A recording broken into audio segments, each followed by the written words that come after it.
En 1977, una joven agente de policía de un pequeño pueblo costero de Cantabria, España, desapareció sin dejar rastro durante su patrulla nocturna rutinaria.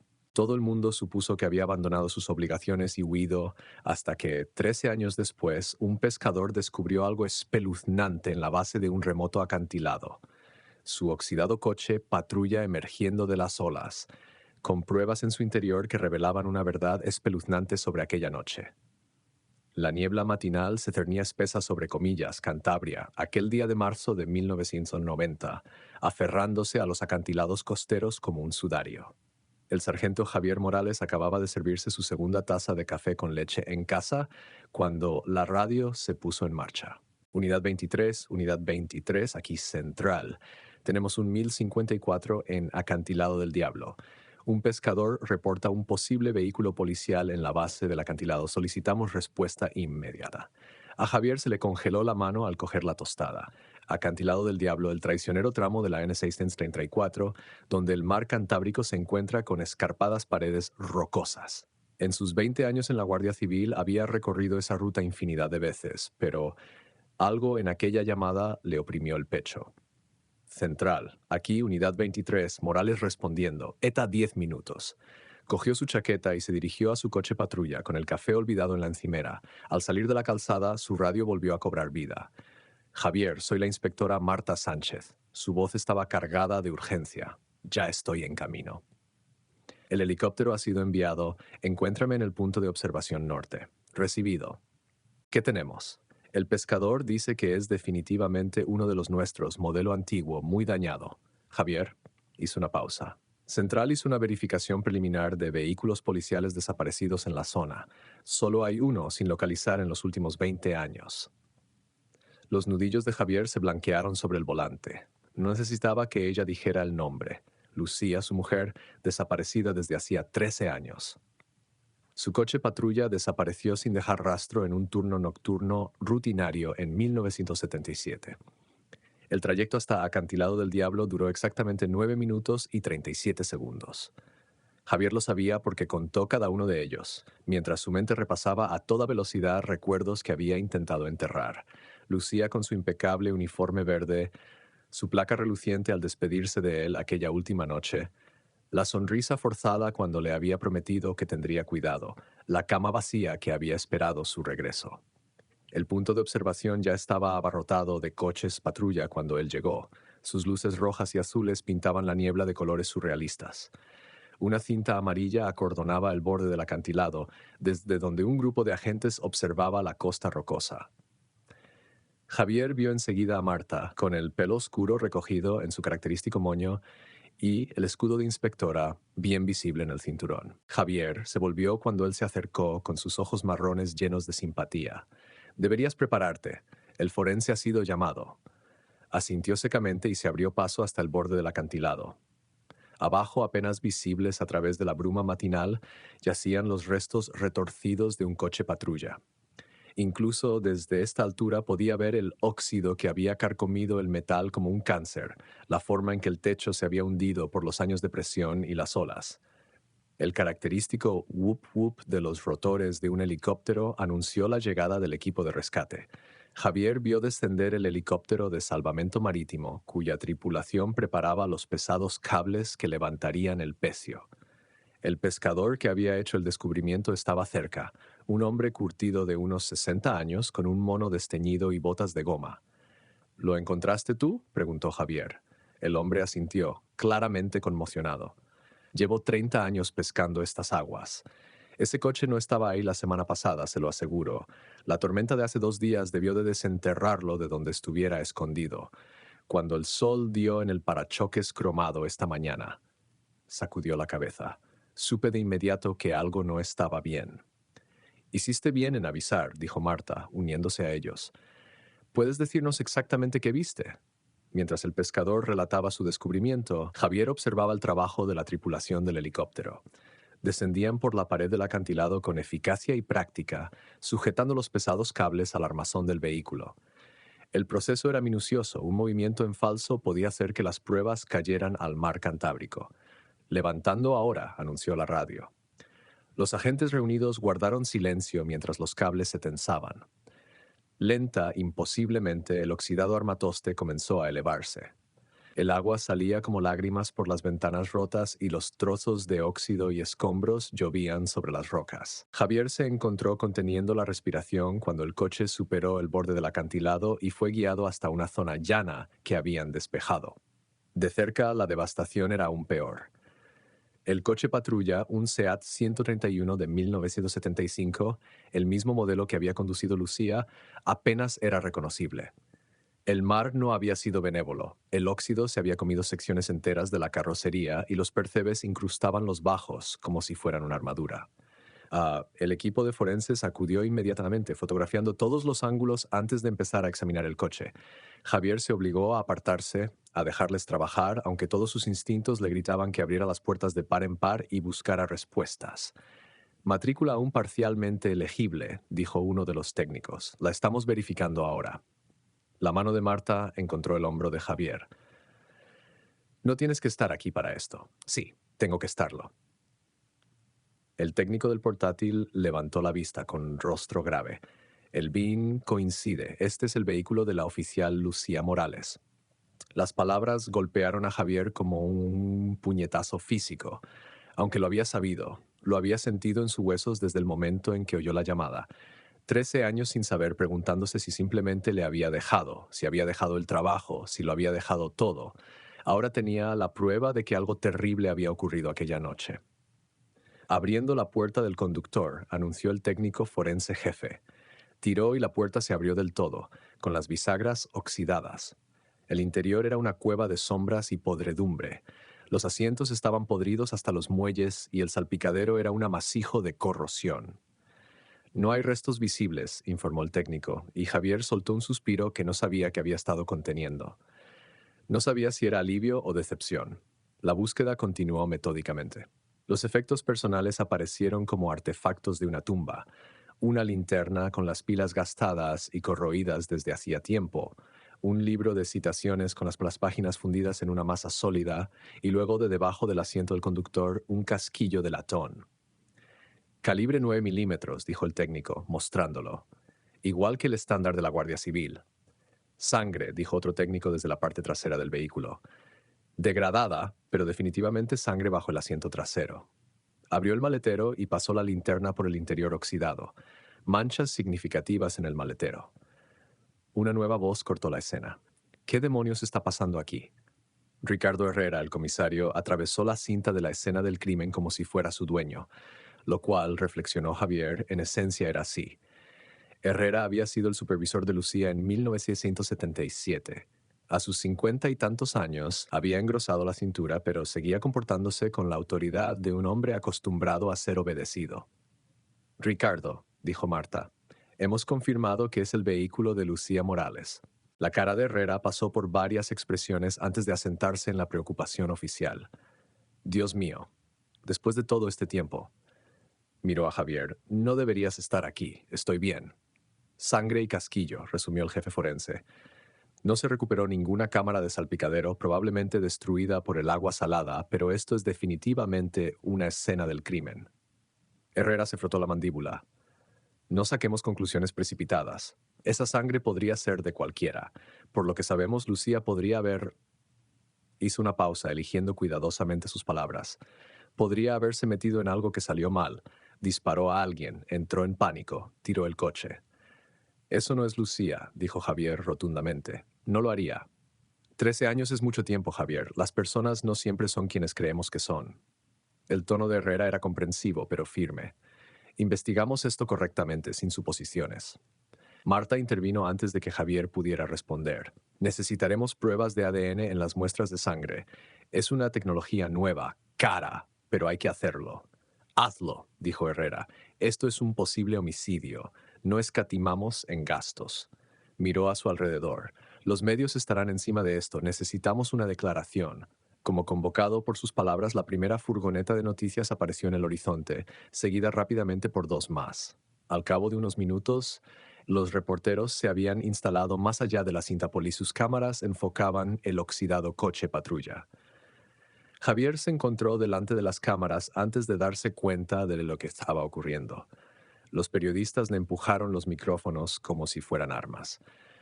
Sargento Morales, ¿cómo se siente al tener finalmente respuestas sobre la desaparición de su esposa? ¿Es cierto que la oficial Morales estaba bajo investigación antes de desaparecer? ¿Cree que fue asesinada? Javier enderezó los hombros y miró directamente a la cámara más cercana. La oficial Lucía Morales era una miembro dedicada de este cuerpo. Acababa de ser ascendida a sargento de patrulla cuando desapareció en 1977. Era trabajadora, honesta y comprometida con servir a esta comunidad. Investigaremos este descubrimiento a fondo y profesionalmente y descubriremos qué le pasó. La naturaleza finalmente nos ha entregado estas pruebas y no desperdiciaremos la oportunidad. Le llovieron más preguntas, pero Marta le apartó suavemente de las cámaras. Detrás de ellos, el equipo forense continuaba su metódico trabajo, cada prueba cuidadosamente catalogada y conservada. «Lo hiciste bien», dijo Marta cuando llegaron a sus vehículos. «Vete a casa, Javier. Tómate un tiempo». Herrera apareció junto a Javier. «Tienes razón, estás demasiado cerca de esto. Tómate unos días, déjanos manejar la investigación. Puedo trabajar en este caso». «No, no puedes». El tono de Herrera no admitía discusión. «Estás emocionalmente involucrado. Tu juicio está comprometido. No es un insulto, es un hecho». Marta asintió a regañadientes. «Lo manejaré personalmente. Trabajaré con el equipo. Te mantendré informado en cada paso, Javier. Puedes confiar en mí». Javier miró entre ellos y luego de nuevo al oxidado caparazón del coche patrulla de Lucía. Después de 13 años, por fin tenía respuesta a su alcance. Pero tenían razón, estaba demasiado cerca, demasiado crudo.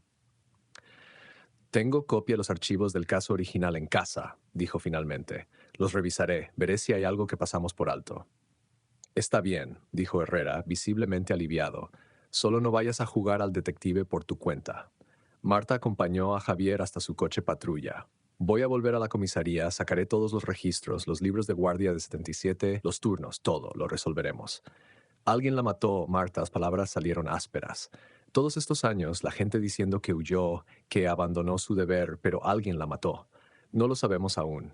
Sangre en el maletero, casquillo de bala, ¿qué más podría ser? La expresión de Marta era comprensiva, pero profesional. «Seguimos las pruebas, eso es todo lo que podemos hacer». Javier subió a su coche patrulla y arrancó el motor. En el espejo retrovisor pudo ver al equipo de forenses aún trabajando, los restos oxidados del pasado finalmente arrastrados hacia la luz. Puso el coche en marcha y se dirigió a casa, con la mente ya acelerada por los polvorientos archivos que aguardaban en su despacho, en busca de la pista que habían pasado por alto hacía 13 años. La casa de Javier, una modesta casa de 2 plantas en un barrio de comillas donde convivían guardias civiles y maestros, estaba tranquila bajo el sol del mediodía. Entró por la puerta principal y se dirigió directamente a su despacho, sin molestarse en quitarse la chaqueta. La caja estaba en el estante superior de su armario, exactamente donde la había colocado 5 años atrás durante su última revisión. Cartón marrón, L. Morales 1977, escrito con rotulador negro en un lateral. Lo bajó y se sentó en el suelo del despacho, extendiendo el contenido a su alrededor como las piezas de un puzzle que nunca había sido capaz de resolver. La fotografía de Lucía le miraba desde su expediente personal. El pelo oscuro recogido en un práctico moño, los ojos marrones brillantes de orgullo, los galones de sargento recién estrenados en el uniforme. Tenía 28 años cuando se hizo la foto, apenas 2 semanas antes de desaparecer. Primero cogió las copias del diario y pasó el dedo por las anotaciones del 18 de noviembre de 1977. La letra de Lucía limpia y precisa. 20 horas, inicio de patrulla, sector 7. Luego, 15 minutos más tarde, 20:15, parada de tráfico rutinaria N634, kilómetro 42, advertencia emitida. Nada después de eso. Ninguna llamada de socorro, ningún informe de actividad sospechosa, ninguna petición de refuerzos. Solo silencio. Javier revisó las declaraciones de los 3 testigos. Su compañera de aquella noche, la oficial Paula Gómez, había hecho un breve relato. Última vez que vi a la oficial Morales fue a las 20, cuando salió a patrullar sola. Parecía de buen humor, mencionó que quería terminar temprano para ver una película en la tele. Las otras dos declaraciones procedían de civiles que habían visto un coche patrulla esa noche, pero que no podían confirmar que fuera el de Lucía. Mínimo, frustrantemente mínimo.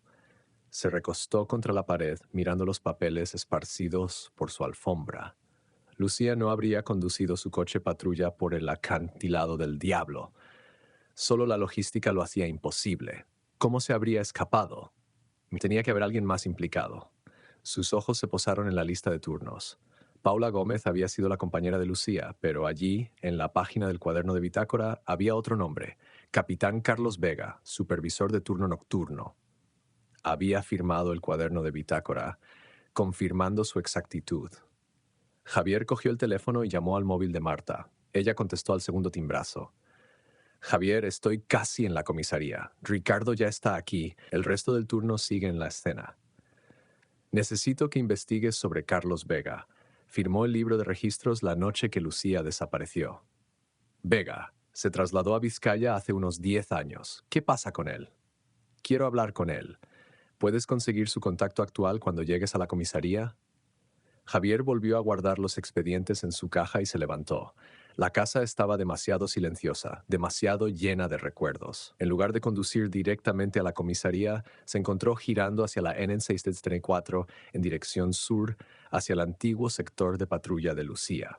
20 minutos después, se detuvo en el punto kilométrico 42, el lugar en el que Lucía había sido detenida por última vez.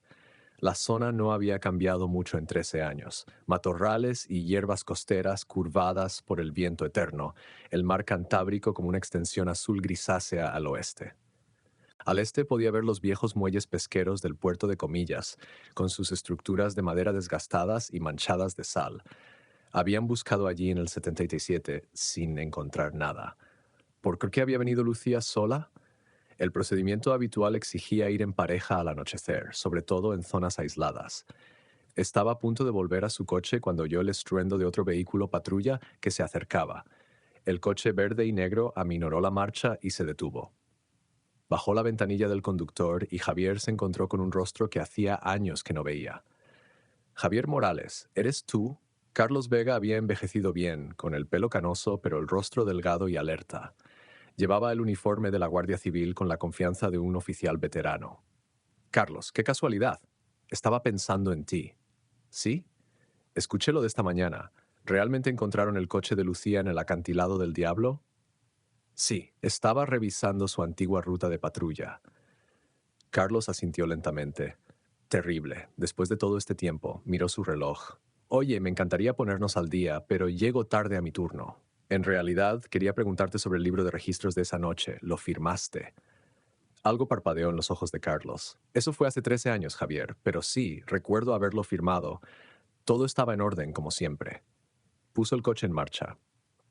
Te propongo algo. Tomemos un café pronto. Hablemos de los viejos tiempos. Estoy patrullando la zona de San Vicente hoy, cerca del Parque Ollambre. Llámame a la comandancia. Lo haré. Carlos saludó brevemente con la mano y se alejó, mientras su coche patrulla desaparecía por la curva de la costa. De vuelta en su coche, Javier encendió la radio mientras se dirigía a la comisaría. Sonaba un informativo, una repetición de su entrevista de aquella mañana. La oficial Lucía Morales era una miembro dedicada de este cuerpo. Acababa de ser ascendida a sargento de patrulla cuando desapareció en 1977. Era trabajadora, honesta y comprometida. Sus propias palabras le hicieron eco y de repente un pensamiento le golpeó con frialdad. Lucía había sido una recién ascendida, joven, mujer, ambiciosa, en un departamento dominado por oficiales tradicionales. Había trabajado allí el tiempo suficiente para saber lo brutal que podía llegar a ser la camaradería, cómo a algunos les molestaban los cambios, los recién llegados que ascendían demasiado rápido. Intentó alejar ese pensamiento. Se trataba de sus compañeros de la Guardia Civil, gente a la que había confiado su vida, pero las preguntas persistían. ¿Por qué Lucía había estado sola aquella noche? ¿Quién la había destinado a una patrulla tan aislada? Javier pisó con más fuerza el acelerador. Necesitaba respuestas e iba a encontrarlas. El aparcamiento del puesto de la Guardia Civil de Comillas estaba medio vacío. Cuando Javier se detuvo, aún faltaba una hora para el cambio de turno de la tarde. Iba a coger el pomo de la puerta cuando le llamó la atención un movimiento. Era Ricardo Herrera, que se paseaba por el lateral del edificio con el móvil pegado a la oreja. Incluso a 15 metros de distancia, Javier podía ver la tensión en el lenguaje corporal de su supervisor. Pasos cortos y agitados, la mano libre gesticulando bruscamente. Entonces alzó la voz, que se oyó en todo el aparcamiento. «El coche salió a la luz. Es tu trabajo. Muévelo ahora». Javier se detuvo, con la mano en el picaporte. El tono de Ricardo era urgente, casi desesperado. Salió sin hacer ruido y cerró la puerta con un suave chasquido. Ricardo debió de notar el movimiento porque se giró y sus ojos se abrieron de par en par al ver a Javier. La sorpresa en su rostro se transformó rápidamente en otra cosa: incertidumbre, tal vez miedo. Inmediatamente bajó la voz y murmuró al teléfono antes de cortar la llamada. «Javier», llamó Ricardo, forzando una sonrisa. «¿Qué haces aquí? Pensé que te dije que te tomaras un tiempo». Javier se acercó, manteniendo una expresión neutra. «No podía quedarme. Eso era sobre el caso de Lucía». «¿Qué?» «Oh, la llamada». Ricardo metió a tientas el teléfono en el bolsillo. «Sí, era el depósito de pruebas de la Guardia Civil. Me están dando problemas con el traslado del coche. ¿Sabes cómo es? Ese vehículo ha estado en agua salada durante 13 años. Es un riesgo ambiental ahora, regulaciones de la UE y todo eso. Quieren que se traslade a una instalación especializada lo antes posible. Medicine. Pero la empresa de transporte está retrasando las cosas». Se rió, pero sonó forzado. «Tuve que presionarles. Es tu trabajo, muévelo ahora, antes de que los inspectores nos caigan encima». Tenía sentido. Javier ya se había ocupado del transporte de pruebas. Sabía lo complicado que podía llegar a ser con materiales peligrosos. La burocracia nunca descansa, ¿eh? Dímelo a mí. Ricardo se secó la frente, a pesar del aire fresco de marzo. «Vamos, entremos». Atravesaron juntos la entrada del puesto y los sonidos y olores familiares de la comisaría invadieron a Javier. Teléfonos sonando, café preparándose, el sutil trasfondo de caos controlado que definía el trabajo policial. Enseguida vio a Marta, acurrucada con dos inspectores forenses cerca de la sala de procesamiento de pruebas. Ella levantó la vista cuando él se acercó y levantó un dedo. «Las muestras degradadas siempre son un problema», decía uno de los técnicos. «Estas pruebas de ADN requieren material genético de alta calidad. Lo que sacamos de ese coche». Sacudió la cabeza. 13 años bajo el agua, contaminado con sal, óxido, bacterias marinas. Estamos hablando de semanas como mínimo, posiblemente meses. «¿No hay forma de acelerarlo?», preguntó Marta. «No sin comprometer los resultados. La sangre está ahí, lo confirmamos, pero si podemos extraer suficiente ADN limpio para hacer una identificación». Se encogió de hombros. Javier sintió que su esperanza se desinflaba. Sin la confirmación del ADN, ni siquiera podían demostrar que Lucía estuviera en el coche cuando volcó. «¿Y el casquillo de bala?», preguntó. El segundo técnico hojeó sus notas. «Eso es más definitivo. Calibre 9 milímetros, coincide con la munición estándar de la Guardia Civil de 1977. Si la oficial Morales disparó su arma esa noche, esto podría ser de ella». Javier cerró los ojos. Las implicaciones se apoderaron de él. El arma de Lucía, la sangre de Lucía o la de otra persona. La incertidumbre era enloquecedora. Abrió los ojos y vio que Ricardo desaparecía por el pasillo en dirección a su despacho, con paso ligeramente inseguro. Marta se separó por fin del equipo forense. «Lo siento por eso. ¿Estás bien?» «Necesito hablar con Ricardo sobre Carlos Vega. Me lo encontré en la N6634, justo en la antigua ruta de patrulla de Lucía». Marta enarcó las cejas. «Vaya casualidad». «Eso mismo pensé». Javier le tocó el hombro. «Voy a alcanzar a Ricardo. Hablamos después. Estaré en mi oficina. Tengo algo que mostrarte». Javier se dirigió al pasillo y llamó a la puerta de Ricardo. «Soy Javier». «Pasa». Empujó la puerta y encontró a Ricardo cerrando apresuradamente el cajón de su escritorio, tirando lo que parecían pastillas con un vaso de agua. «Medicación para la presión», explicó Ricardo sin que le preguntaran. «Este caso es...» Hizo un gesto vago. «No deberías estar aquí, Javier». «Lo intenté, no pude». Javier notó cómo Ricardo se desplomaba en su silla con la cara enrojecida. «Necesito preguntarte por Carlos Vega». La expresión de Ricardo se tensó. «¿Qué pasa con él?» «Me lo encontré hoy en la antigua ruta de Lucía. Era el supervisor nocturno que firmó el libro de registros cuando ella desapareció. Alguien tenía que firmarlo». La voz de Ricardo se volvió cortante. «Si algo te molesta, dilo». Si Lucía fue atacada esa noche, habría dado parte. Era demasiado buena policía para no hacerlo, pero no hay nada después de las 20:15. Ricardo se masajeó las sienes. Por eso siempre pensamos que simplemente se fue. Sin respuestas, sin denuncias de ataque, sin testigos que vieran nada sospechoso. Pero eso no encaja con lo que encontramos hoy. Sangre, casquillo. Estás perdiendo el tiempo y los recursos, espetó Ricardo. Carlos Vega es un buen guardia. ¿Quieres empezar a sospechar de tus compañeros por una firma en un libro de hace 13 años? No sospecho de nadie, solo quiero un cuadro completo. Ricardo se levantó bruscamente y se agarró al borde del escritorio mientras se balanceaba. No puedo. Necesito verificar el traslado del coche, asegurarme de que llegue al depósito correctamente.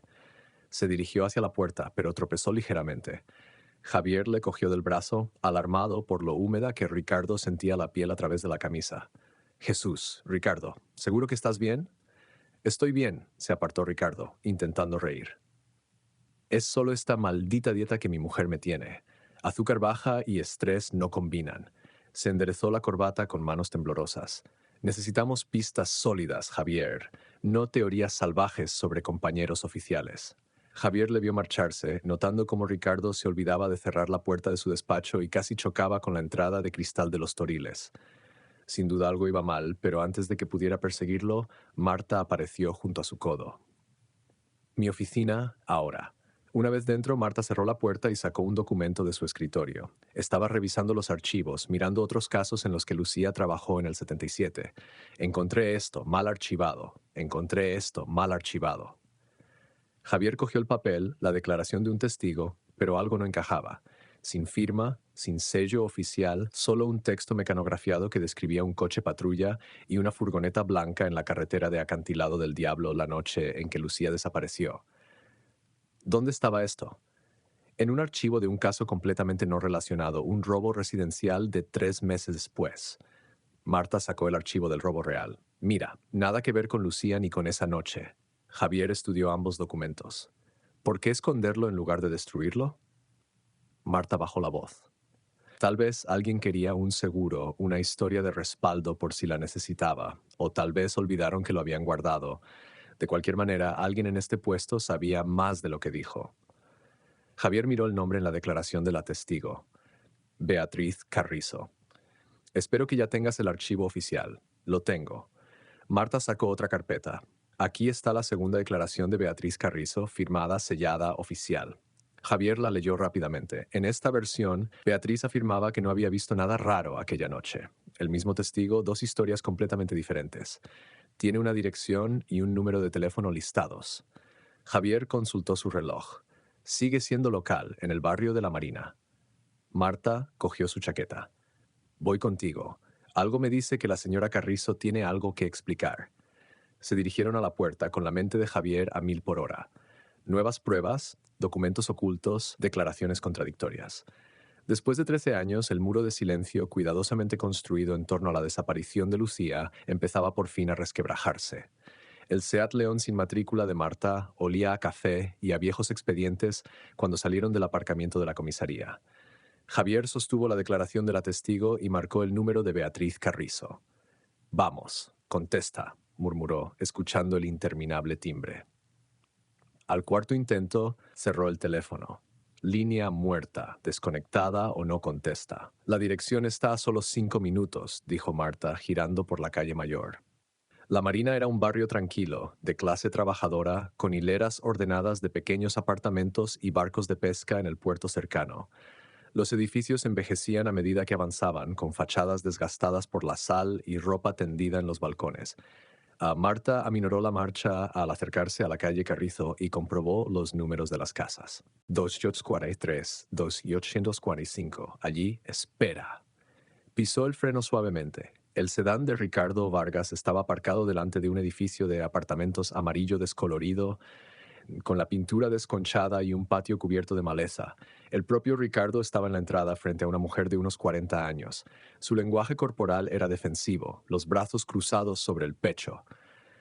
«¿Qué demonios está haciendo aquí?», susurró Javier. La mujer, presumiblemente Beatriz, negó repetidamente con la cabeza y retrocedió hacia la puerta. Ricardo metió la mano en la chaqueta y sacó lo que parecía un sobre grueso. Se lo puso en las manos y se inclinó hacia ella para decirle algo que la hizo estremecerse. Eso no parece una entrevista oficial, observó Marta. Ricardo se volvió bruscamente y caminó hacia su coche. Se agacharon instintivamente cuando pasó, aunque su atención parecía centrada en el frente. Una vez que sus luces traseras desaparecieron al doblar la esquina, Beatriz se retiró a su apartamento, aferrando el sobre. Bueno, dijo Marta, esto se puso interesante. Se acercaron con cuidado al apartamento, observando las redes de pesca que cubrían el balcón y las manchas de sal en los escalones. Javier llamó con firmeza. La puerta se abrió de inmediato, con la cara de Beatriz ya torcida de fastidio. ¿Qué más quieren ustedes? Se detuvo en seco al ver dos caras desconocidas. Javier notó que tenía los ojos enrojecidos y que le temblaban ligeramente las manos. Señora Carrizo, soy el sargento Javier Morales. Esta es la inspectora Marta Sánchez. Somos con la Guardia Civil de Comillas. Queremos hablar sobre una declaración que diste en 1977. ¿Podemos pasar? Marta se adelantó. La vimos hablando con nuestro superior, Ricardo Vargas, hace un momento. Estamos investigando el mismo caso y realmente necesitamos hablar con usted. Beatriz palideció. Miró entre ellos y luego los documentos que Javier tenía en la mano. Mira, no entiendo. Javier levantó las dos declaraciones de los testigos. Necesitamos que explique por qué dio dos versiones diferentes de lo que vio la noche en que desapareció la oficial Lucía. Durante un largo momento, Beatriz se quedó mirando los papeles y luego se le hundieron los hombros. Puso los ojos en blanco y dio un paso atrás. Vale, pasen, pero esta es la última vez que hablo de esto. El salón era pequeño, pero ordenado, decorado con fotos de reuniones familiares y excursiones junto al mar. Beatriz señaló un sofá desgastado y se sentó en el sillón de enfrente con el sobre de Ricardo en el regazo. No sé qué quieren que diga, empezó. La verdad estaría bien, dijo Marta con suavidad. Sabemos que dio dos declaraciones diferentes sobre la noche en que Lucía Morales desapareció. Necesitamos saber qué vio realmente. Beatriz rió amargamente. ¿La verdad, verdad? ¿Quieren la verdad después de 13 años? Se frotó la cara con ambas manos. Estoy agotada, cansada de cargar con esto, con estas mentiras, esta culpa. Javier se inclinó hacia adelante. Entonces, cuéntenos, ayúdanos a entender. Beatriz se quedó mirando el sobre que tenía en el regazo durante un largo rato. Cuando habló, su voz apenas superaba un susurro. Estaba yendo al trabajo esa noche, el 18 de noviembre de 1977. Era auxiliar en el Parque de Ollambre, turno de noche. Serían sobre las 20:30 cuando pasé por la carretera del Acantilado del Diablo y vi a una mujer policía, sola, deteniendo una furgoneta blanca. Hizo una pausa, perdida en el recuerdo. No le di mucha importancia. Los guardias hacen paradas todo el tiempo, ¿verdad? Beatriz se removió en la silla. Seguí conduciendo. ¿Puedes describir la furgoneta? Preguntó Marta, tomando notas. Blanca, como dije, modelo antiguo, tal vez de principios de los 70, sin ventanas en la parte trasera, del tipo que usan los contratistas. ¿Y qué pasó después?, presionó Javier. Bueno, llegué al trabajo, hice mis rondas. Fue una noche tranquila y estaba aburrida, así que alrededor de las 22 llamé a mi marido, le pedí que viniera a hacerme compañía. Parecía avergonzada. Nos encontramos en el parque, ya sabes cómo es, jóvenes, casados, buscando algo de emoción. El parque es enorme, con muchos lugares aislados entre los árboles. Encontramos un sitio tranquilo y... Hizo un gesto con la mano. Ya entienden. ¿Qué pasó entonces? La voz de Javier era constante pero firme. Escuchamos algo. Un ruido, como un grito, tal vez un alarido. Difícil de decir con el viento y los árboles. Mi marido quiso investigar, pero el parque es enorme. En la oscuridad los sonidos resuenan de forma extraña. Caminamos unos 15 minutos, pero no encontramos nada. ¿A qué hora fue eso?, Marta asked. Tal vez las 23:30, medianoche. No estaba mirando el reloj. La voz de Beatriz se volvió amarga. Cuando volví a mi puesto alrededor de las 30, vi esa misma furgoneta blanca saliendo del parque. La misma de la parada de tráfico, estoy segura. Marta y Javier intercambiaron miradas. ¿Estás segura de que era la misma furgoneta? Positivo. Tenía una abolladura en el panel trasero, lado derecho, con forma de media luna. ¿Y reportaste esto? El tono de Javier era cortante. La cara de Beatriz se arrugó. Lo intenté. Al día siguiente, cuando supe de la oficial desaparecida vista por última vez en la N6634, fui a la comandancia. Di mi declaración, pero tu superior, Vargas, se hizo cargo. Cogió el sobre y se lo lanzó. Tómenlo. Estoy harta de esto, de todo. Javier abrió el sobre. Dentro había 2.000 euros en efectivo. Te pagó para que cambiaras tu declaración, dijo. No era una pregunta. Beatriz asintió miserablemente. Dijo que mi primera declaración sobre la furgoneta blanca era confusa, poco clara. Dijo que necesitaba simplificarla, solo decir que no vi nada. Lo hizo sonar como si me estuviera haciendo un favor, ayudándome a evitar complicaciones. Pero eso no fue todo, ¿verdad? La voz de Marta era suave pero firme. No. Las lágrimas rodaron por el rostro de Beatriz. Una semana después, mi supervisor en el parque se enteró de lo mío con mi marido allí. Alguien hizo una denuncia anónima. Me despidieron por conducta inapropiada. No pude conseguir otro trabajo como auxiliar en ningún lado. Vargas se aseguró de eso. Entonces te quedaste callada, dijo Javier. ¿Qué opción tenía? Mi padre estaba enfermo, las facturas médicas, señaló la modesta habitación. Tomé el taller mecánico de mi padre, apenas sobrevivimos, y cada pocos meses Vargas aparecía con otro sobre por tus molestias, decía, por tu discreción continuada. Marta se levantó. Señora Carrizo, necesitamos que vengas a la comandancia, que hagas una declaración oficial y ayúdanos a construir un caso contra Ricardo. Beatriz sacudió violentamente la cabeza. No, de ninguna manera. Lo vieron aquí hoy. Sabe que algo está pasando. Puede que suene egoísta, pero necesito protegerme a mí y a mi familia. Mi padre sigue enfermo, aún necesita cuidados. Mi marido se mudó a otra región culpándome por el dinero. Vargas podría destruir lo poco que nos queda. Pero tu testimonio no será suficiente, dijo Marta con firmeza. Lo sabes, es un comisario respetado, más de 20 años en el cuerpo. Soy nadie, una auxiliar despedida que fue pillada con su marido en el trabajo. ¿Quién me va a creer? Javier quería discutir, pero comprendía su miedo. Había visto cómo el sistema podía aplastar a los que no tenían poder. Encuentra más pruebas, dijo Beatriz. Construye un caso del que no pueda escapar. Entonces testificaré. Pero no antes. De vuelta en el coche, Javier se desplomó en su asiento. Tiene razón, su palabra contra la de Ricardo no será suficiente. Pero ahora sabemos que hay algo que encontrar, dijo Marta, arrancando el motor. Una furgoneta blanca en el parque esa noche, Ricardo encubriéndolo. Esto es más grande que solo Lucía. Javier se enderezó de repente. Carlos Vega dijo que estaba patrullando la zona del parque de Ollambre hoy, el mismo parque donde trabajaba Beatriz. Eso no puede ser casualidad. Los ojos de Marta brillaban con determinación. Entonces vamos a ver qué está haciendo realmente el capitán Vega. El parque de Ollambre se extendía ante ellos, una vasta extensión de acantilados costeros y pinares que ascendían desde el mar Cantábrico hacia los picos de Europa. Marta giró hacia el aparcamiento principal. El sol de la tarde se filtraba entre los eucaliptos que bordeaban la entrada. Ahí, dijo Javier bruscamente. El coche de Ricardo. El sedán del comisario estaba cerca del puesto del guarda forestal y junto a él el coche patrulla negro y verde que Javier había visto aquella mañana. Comprobó la matrícula para asegurarse. Es la unidad de Carlos Vega, la misma de esta mañana. Marta echó un vistazo al aparcamiento. Necesitamos cubrirnos. No queremos que nos vean.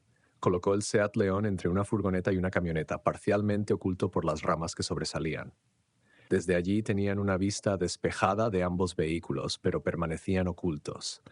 Cuando salieron del coche, Javier cogió un mapa del Parque de la Caja para visitantes. El sistema de senderos se extendía por miles de hectáreas. Sendero del acantilado, camino de la playa, pico medio. Encontrar algo en esta zona salvaje sería como buscar un grano de arena concreto en una playa. No podemos simplemente vagar esperando. Javier empezó, pero Marta se llevó un dedo a los labios. Señaló a través de los árboles. Dos figuras salieron de un sendero situado a 50 metros. Ricardo Vargas, todavía en traje a pesar de estar al aire libre, y Carlos Vega, con uniforme de la Guardia Civil. Carlos llevaba una pala y una pesada bolsa de equipo. Ricardo, una gran bolsa de plástico negro del tipo industrial que se utiliza para los residuos de la construcción. Ricardo tenía la cara enrojecida por el esfuerzo y el enfado, pero hablaba en voz baja. Javier y Marta se acercaron sigilosamente, cubriéndose con los árboles. Te dije que esto no era necesario, decía Carlos. Ricardo abrió el maletero y colocó con cuidado la bolsa de plástico dentro de un cajón de madera. ¿No era necesario? ¿Escuchaste a Morales en las noticias esta mañana? Encontraron el coche, Carlos. El maldito coche salió a la luz. Carlos cargó su pala y la bolsa de equipo en su vehículo patrulla. ¿Y qué? Han pasado 13 años. No hay nada. Hay sangre. La voz de Ricardo estaba tensa por el pánico controlado. Casquillos de bala. ¿Y esta nueva prueba de ADN que tienen ahora, tienes idea de lo precisa que es? El cuerpo ha estado enterrado 13 años, Ricardo. Probablemente solo sean huesos ahora. Nadie lo encontrará en Pico Medio. Es un sendero solo para caminantes, 3 kilómetros en la selva. ¿Quién va a mirar allí? Ricardo trasladó la caja de su baúl al de Carlos, gruñendo por el esfuerzo. Javier notó cómo lo manejaba con cuidado a pesar de su agitación. ¿Eres estúpido? Ricardo le dio un manotazo en la nuca a Carlos. Si confirman que la sangre en el coche es de Lucía, ¿qué crees que pasa después? Querrán el cuerpo. Empezarán a interrogar a todos otra vez.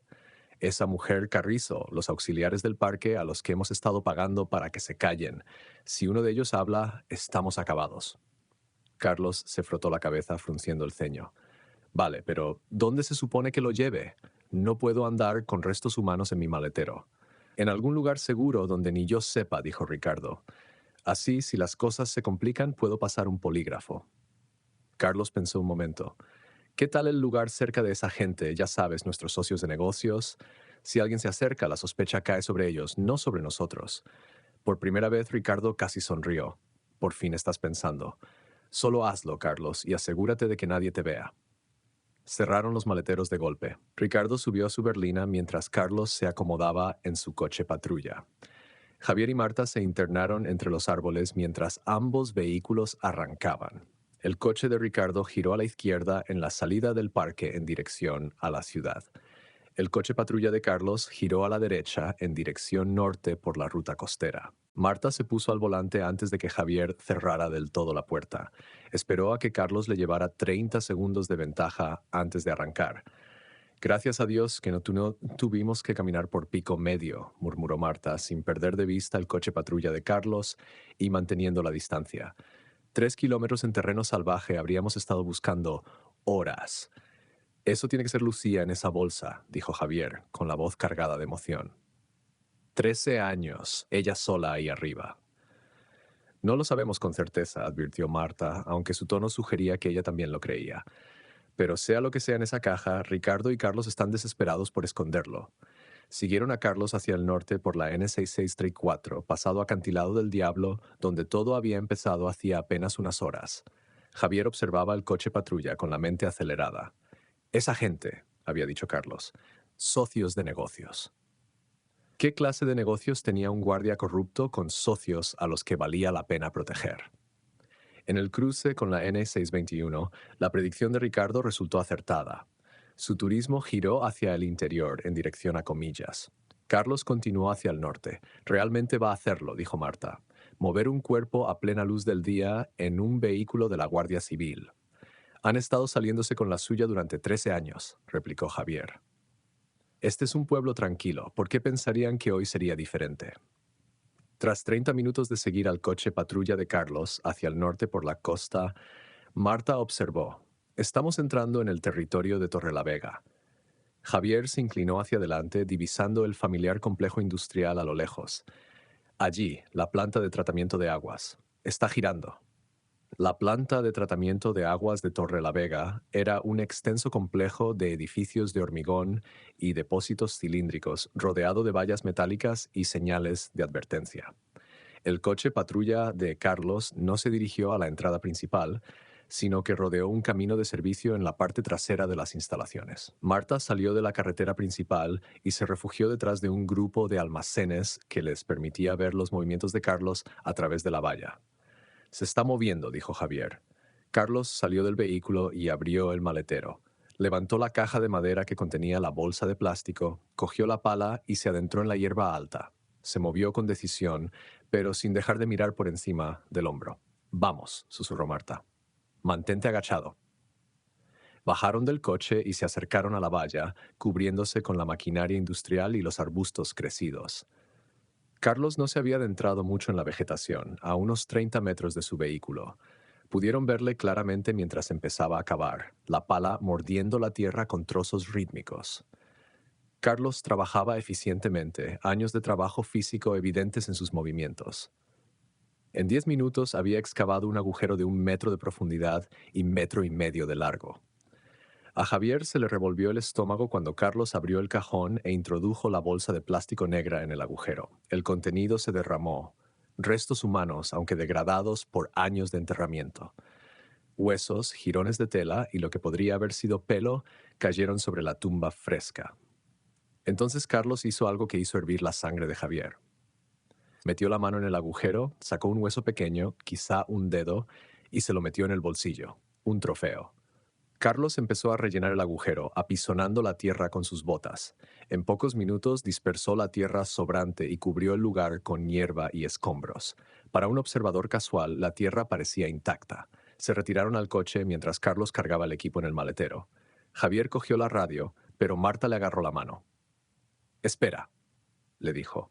«Recuerda lo que le dijo a Ricardo, algo sobre ponerlo cerca de esa gente para que la sospecha caiga sobre ellos. Veamos a dónde va». Javier asintió a regañadientes. Necesitaban la imagen completa, no solo a Carlos con una pala. Carlos se quitó la suciedad del uniforme y volvió a subirse a su coche patrulla, pero en lugar de salir de las instalaciones atravesó una puerta de acceso interna, mostrando sus credenciales al guardia de seguridad de aspecto aburrido. «Tiene acceso», murmuró Marta. «¿Desde hace cuánto tiempo está pasando esto?» Observaron con los prismáticos cómo el vehículo de Carlos se detenía frente a lo que parecía una caseta de generadores abandonada en el extremo opuesto del complejo. El edificio parecía no haber recibido mantenimiento en años. Paredes manchadas de óxido, ventanas rotas parcheadas con contrachapado. Carlos desapareció en el interior. Pasaron 5 minutos y salió con un paquete rectangular envuelto en papel marrón, cuyo tamaño y forma resultaron familiares a cualquier agente de narcóticos. «Hijo de puta», respiró Javier. «Drogas. Está recogiendo drogas». Marta ya estaba en la radio, manteniendo la voz baja. «Central, aquí la inspectora Sánchez. Necesito una verificación discreta sobre la planta de tratamiento de aguas de Torrelavega. Cualquier reporte, queja, actividad inusual». Mientras esperaban la respuesta de la central, un movimiento en la caseta del generador llamó su atención. Habían aparecido 2 hombres y entre ellos 2 mujeres jóvenes, adolescentes por su aspecto, con vestidos baratos y aspecto aterrorizado. Los hombres empujaron a las chicas hacia Carlos, que las agarró bruscamente por los brazos y las llevó hasta su coche patrulla, metiéndolas en el asiento trasero. «Eso es todo», dijo Javier. «Necesitamos refuerzos ahora». Marta ya estaba en la radio. «Central, tenemos un 1099 en la planta de tratamiento de aguas de Torrelavega, oficial implicado en posible tráfico de personas y narcóticos. Solicito respuesta inmediata de un equipo táctico». El sospechoso es el capitán Carlos Vega, Guardia Civil de Vizcaya. También necesitamos unidades para asegurar al comisario Ricardo Vargas en la comandancia de Comillas. Está involucrado. Recibido, inspectora. Unidades respondiendo ETA 5 minutos. Mantuvieron la visual sobre Carlos, que ahora mantenía una animada conversación con los hombres que estaban fuera de la caseta. El carácter informal de la interacción sugería que no era su primera transacción. Entonces apareció una furgoneta blanca desde el interior de las instalaciones, vieja y anodina, sin ventanas traseras. A Javier se le aceleró el pulso, igual que la que había descrito Beatriz Carrizo. Carlos volvió a su coche patrulla y lo colocó delante de la furgoneta, preparándose claramente para escoltarla fuera de las instalaciones, utilizando un vehículo policial para proteger una operación delictiva. La audacia hizo que las manos de Javier se cerraran en puños. «Han estado haciendo esto durante años», dijo Marta en voz baja. «Mira lo rutinario que es, sin nerviosismo, sin prisas, solo negocios como siempre». El sonido de las sirenas acercándose rompió la tranquilidad de la tarde. Varios coches patrulla y una furgoneta del GEO se dirigieron a la puerta principal de las instalaciones. El guardia de seguridad, ante la abrumadora presencia policial, no tuvo más remedio que abrir la barrera. Carlos y el conductor de la furgoneta se dieron cuenta simultáneamente de su situación. Ambos vehículos avanzaron a trompicones, intentando alcanzar una salida secundaria. Marta puso el coche en marcha y se unió a la persecución de las demás unidades. El conductor de la furgoneta fue el primero en perder los nervios, frenó en seco y levantó las manos. Carlos intentó abrirse paso con un farol, parando el coche patrulla y bajando de él con despreocupación. «¿Qué está pasando aquí?», gritó, tratando de crear una confusión autoritaria. No recibí ninguna notificación sobre una operación, solo estaba revisando este almacén como parte de mi patrulla. Marta ya estaba fuera del coche, esposas en mano. Guárdate las excusas, Carlos, lo vimos todo. Esto es un malentendido, protestó Carlos mientras Marta le esposaba. Esas chicas en mi coche estaban comprando drogas, mira. Señaló desesperado el paquete marrón que había en el asiento delantero. Las estaba llevando a la comandancia. Javier se inclinó hacia él. Eres bastante cuentista, Carlos. Lástima que te vimos enterrar restos humanos hace 30 minutos, probablemente los de Lucía. Luego viniste aquí por tu recogida de drogas y probablemente tu bono mensual de chicas traficadas. La cara de Carlos se puso blanca. No sé de qué hablas. Esto es un error. Ah, el único error fue tuyo, dijo Marta, leyéndole sus derechos mientras le guiaba hasta un coche patrulla. Mientras tanto, el equipo táctico había entrado en la caseta del generador. Javier y Marta se acercaron mientras los agentes salían con sospechosos esposados, hombres de aspecto duro que irradiaban violencia incluso bajo custodia. En el interior, el cobertizo reveló de inmediato su verdadero propósito. Unas escaleras conducían a un sótano que apestaba a productos químicos. El laboratorio de metanfetamina era muy amplio. Aparatos de cristal, elementos calefactores, depósitos de precursores químicos de calidad profesional, capaces de producir cantidades masivas. En una sala contigua encontraron más víctimas. Mujeres de edades comprendidas entre la adolescencia y la treintena, todas ellas con signos de cautiverio y malos tratos. Un agente les hablaba suavemente en español, garantizándoles su seguridad. Una de las mujeres mayores, más valiente que las demás, habló. Trabajamos en el laboratorio, empaquetando, limpiando, pero las jóvenes, señaló a las adolescentes, las guardan para algo especial, para nuevos clientes, nuevos socios. Recompensa mensual para los guardias que ayudan. Javier tuvo que salir luchando contra las náuseas. Esto iba más allá de la corrupción, era malvado, sistemático y protegido por las mismas personas a las que había jurado servir. Llegaron los equipos médicos que escoltaron con cuidado a las víctimas hasta las ambulancias. El transporte de detenidos empezó a llenarse de sospechosos. Los equipos de pruebas inundaron el laboratorio, documentándolo todo. Necesitamos recuperar esos restos, dijo Javier a Marta, antes de que alguien más se involucre. Encontraron a otro agente que les acompañara y condujeron de vuelta al lugar donde Carlos había cavado su precipitada tumba. La tierra removida aún era evidente para los ojos entrenados. Utilizando la pala abandonada de Carlos, excavaron cuidadosamente los restos y los trasladaron a una bolsa de pruebas con la reverencia que merecían. Lucía, susurró Javier. Después de 13 años la habían encontrado. De vuelta al coche, con las pruebas aseguradas, Javier recordó otra pieza crucial. Necesitamos a Beatriz Carrizo. Su testimonio lo une todo. Marta ya estaba marcando. Cuando Beatriz contestó, la voz de Marta era firme pero amable. Señora Carrizo, soy la inspectora Sánchez. Hemos arrestado a Carlos Vega y tenemos pruebas contra Ricardo Vargas. Múltiples oficiales involucrados. Es hora de que cumplas tu promesa. Hubo una larga pausa y luego, gracias a Dios. Sí, iré. Estamos enviando una unidad para escoltarte a la comandancia de manera segura, le aseguró Marta. Javier cogió la radio. Central, necesito una unidad en la calle Carrizo 847, comillas, escolta protectora para una testigo. La planta de tratamiento de aguas parecía una zona de guerra. Vehículos policiales por todas partes, sospechosos detenidos, víctimas atendidas. Habían descubierto algo monstruoso oculto a plena vista, protegido por placas y la confianza del público. Volvamos, dijo Marta.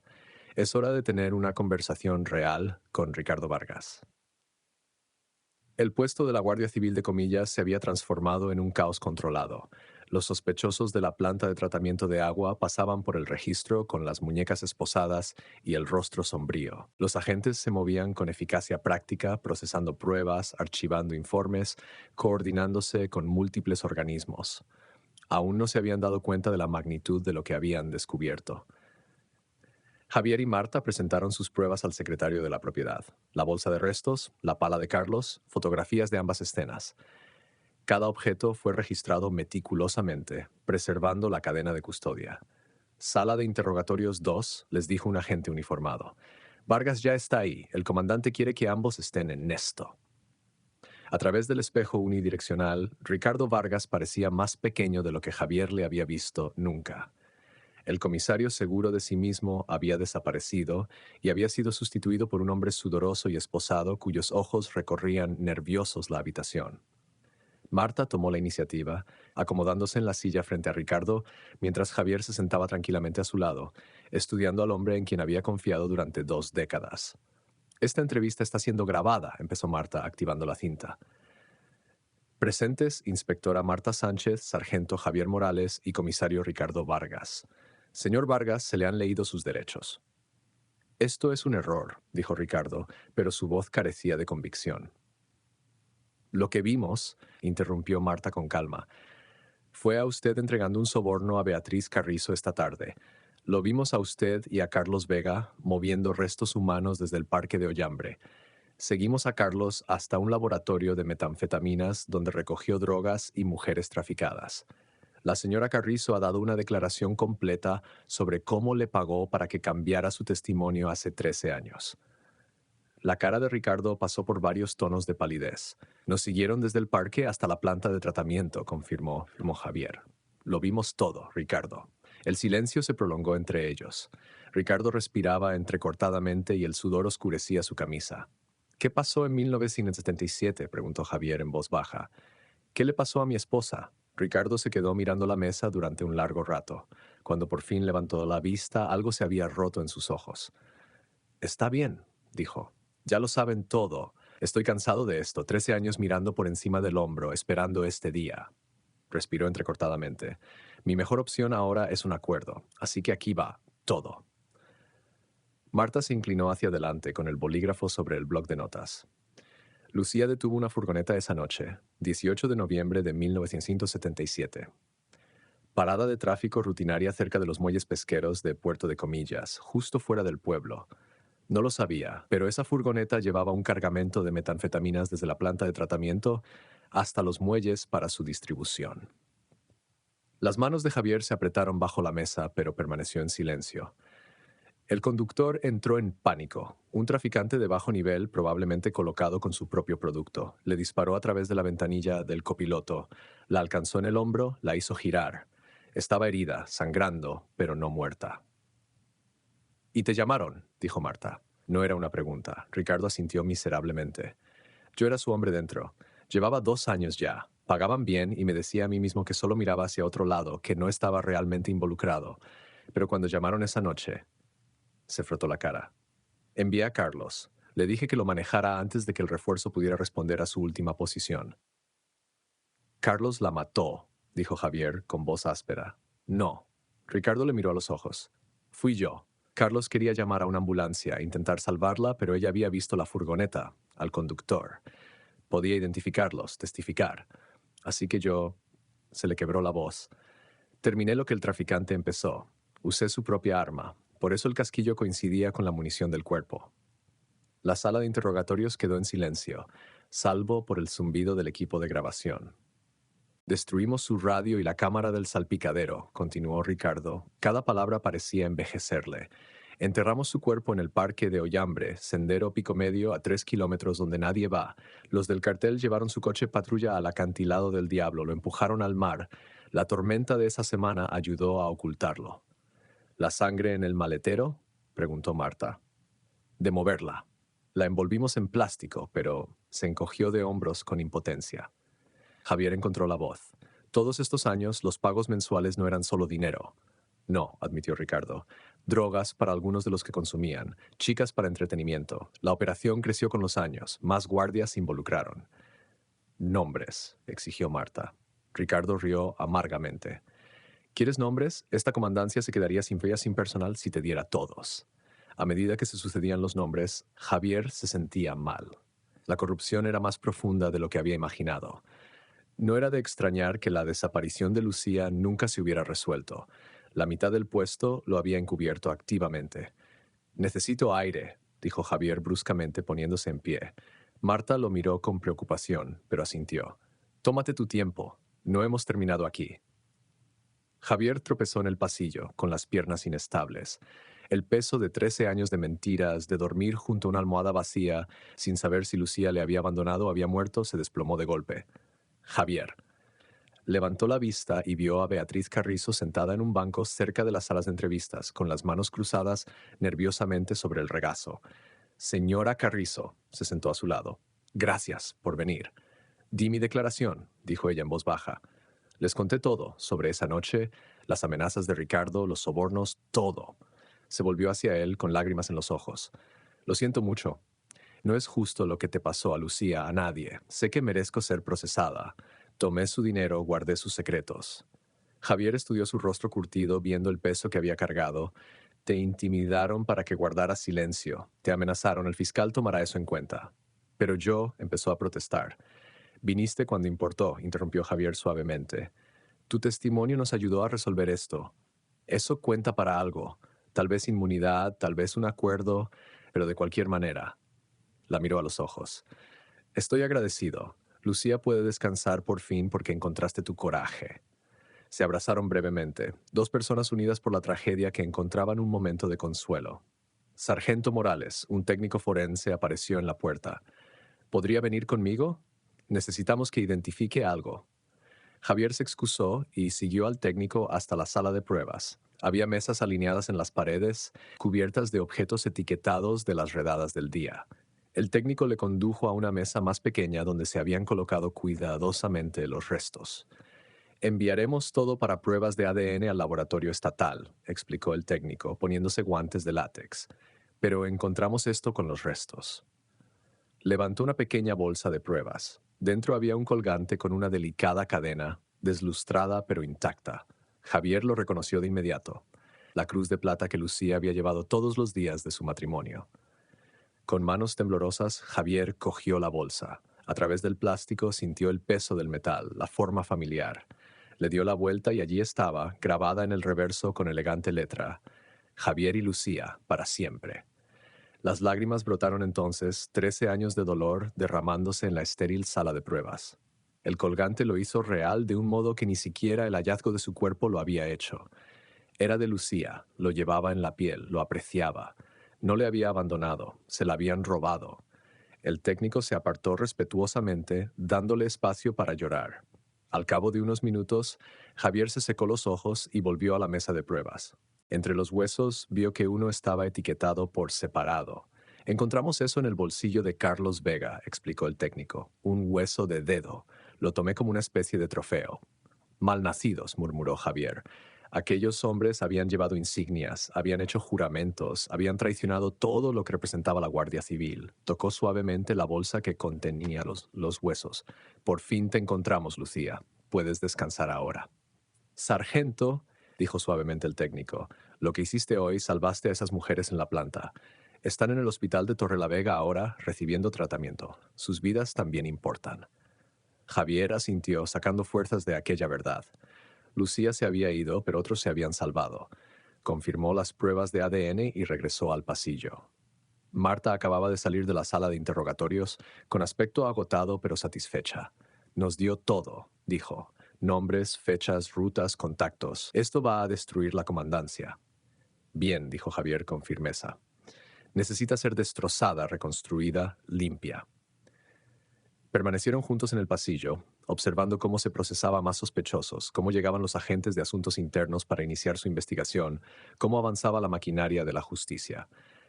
Esto va a ser una batalla larga, observó Marta. Juicios, investigaciones, sacar a cada guardia corrupto que Ricardo nombró. La comandancia no será la misma. No debería ser la misma, replicó Javier. No después de esto. Marta consultó su reloj. Las víctimas de la planta, deberíamos ir a verlas, tomar sus declaraciones, pero también, hizo una pausa, hacerles saber que están a salvo ahora que a la gente le importa. Javier asintió. Vamos. Mientras se dirigían a la oficina de reservas, Javier reflexionó sobre lo que habían descubierto. El mal había florecido entre ellos porque la gente buena había permanecido en silencio, porque aquellos a quienes se había confiado el poder habían abusado de él en beneficio propio. Lucía había muerto simplemente por hacer su trabajo, por detener el vehículo equivocado en el momento equivocado. Pero la verdad, como su coche patrulla, acababa saliendo a la superficie. La tormenta que había desalojado las pruebas era algo más que meteorológica. Era la tormenta de la conciencia en personas como Beatriz, la tormenta de la determinación en agentes como Marta, la tormenta de la justicia que exigía cuentas por pecados ocultos durante mucho tiempo. La placa significaba algo, tenía que significar algo, y por Lucía, por las mujeres que habían salvado hoy, por la comunidad que confiaba en ellos, se asegurarían de que volviera a hacerlo.